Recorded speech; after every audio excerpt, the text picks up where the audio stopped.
Andrea, start with the definition of leadership. Good morning. I start with a definition. Leadership is the ability to build up confidence and zeal among people and to create an urge in them to be led.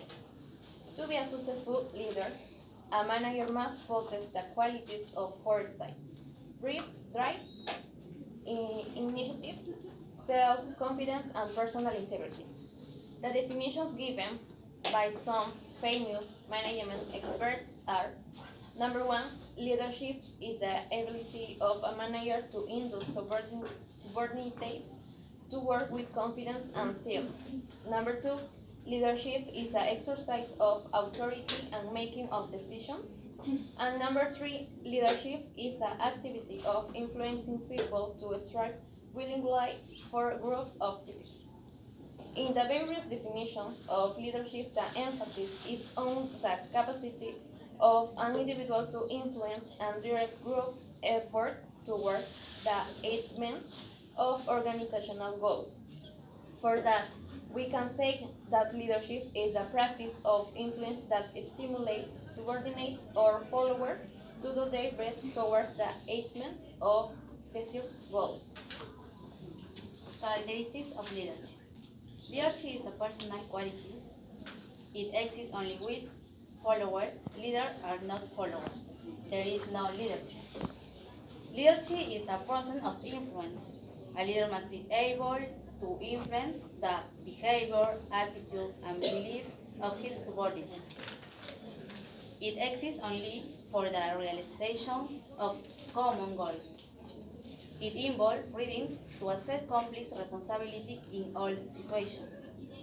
Leadership is the function of stimulating the followers to strive willingly to attain organizational objectives. Theories of the duration leadership. Exists eight theory: the Greatman theory, theory of traits, contingency theory, behavior theory, participatory theory, management theory, relationship theory, and situational theory. The most important are four. Theory, the Greatman. Great leaders are born with the necessary characteristics: charisma, confidence, intelligence, and social skills. This theory supposes that leadership capacity is inherent because the leaders are born. Then, theory of traits. People inherit certain qualities and traits that make them more suitable for leadership. The personality traits and behavior that contribute to leadership are observed. Theories of behavior. Leaders are formed or created regardless of whether they are born with some characteristics or others. Leadership will be learned through observation and teaching. That is, theories of leadership behavior are based on the belief that great leaders are great and no born. And the end is theory or relationships. They focus on the connection formed between leaders and followers. This approach not only focuses on the performance of the group, but also is interesting because each of the group members can develop their full potential. Functions of leadership. There are five principal functions. First is setting goals. It consists when a leader performs create functions of laying out goals to persuade the subordinates toward zeal and confidence. The second is organizing. It consists when a leader creates and shapes by assigning roles appropriate to individuals' abilities. Then is the initiating actions. It consists when a leader takes the initiative in all matters of interest of the group. Then is coordination.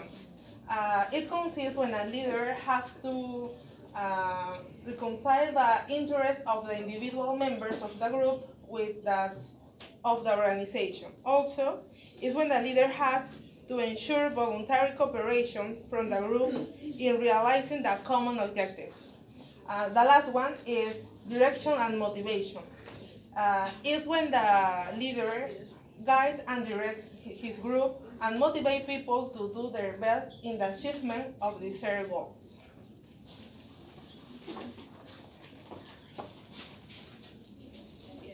Qualities of a good leader.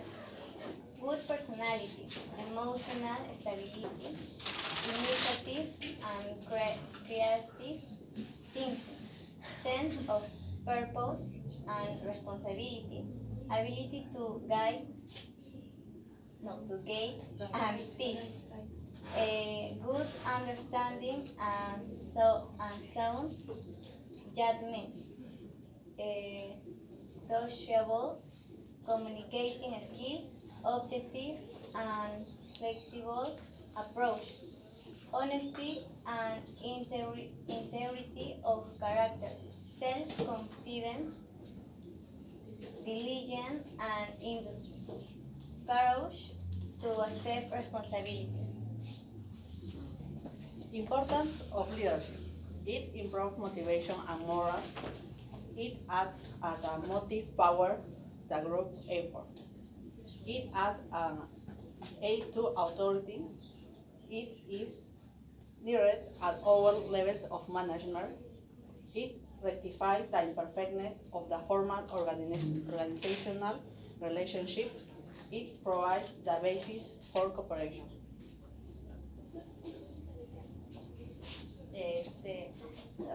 Technique of leadership. One, he should attempt to develop voluntary cooperation for his subordinates in realizing common objectives.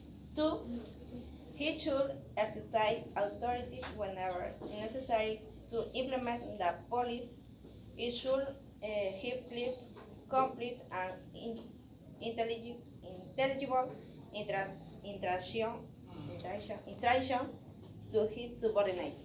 Three, he should feel confidence and self in his followers and listen to his subordinates properly and appreciate their feelings.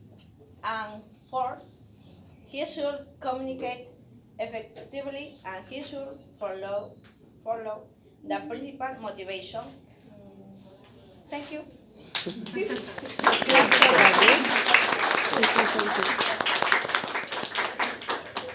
Picture, please. Pasan con el... Sí, evidencias.